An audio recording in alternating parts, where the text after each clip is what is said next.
Scratch project I did called Silly Eyes. So I'm going to be going through the steps on how I did it and how it works. So the first thing is creating the character. So you can create the character by pressing this button. You can choose it or you can paint it. And same for the backdrops. You can choose it or you can paint it. After you get all the sprites and the backdrops you need, we will have to move on to making the silly eyes. So the silly eyes are these two things, and I named them as ball and ball two because that's what they were. I used this by going to costumes, I painted it, and I made it look like an eye.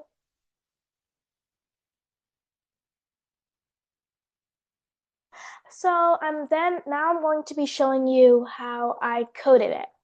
So if I go to Gobo, which is what I named the sprite, you can see the codes I did. So this code says when this sprite is clicked. This means that when I click the sprite, change color effect by 5 and play sound pop until done. So that means that when I start it by pressing this, it will change the color and create this pop sound. Now I'm going to be talking about this. So a forever block is when the code inside the forever block goes on forever, so it won't stop. And what I put in the forever block is go to the back layer. So each sprite has layers, and since I said go to the back layer, I meant that this should go to the back. So for example, if I do this, it will always go to the back. Now we're going to be moving on to the eyes.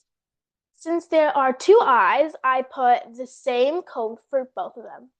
So as I said, when the green flag is clicked, it will start. And when this starts, I'm going to be using a forever block.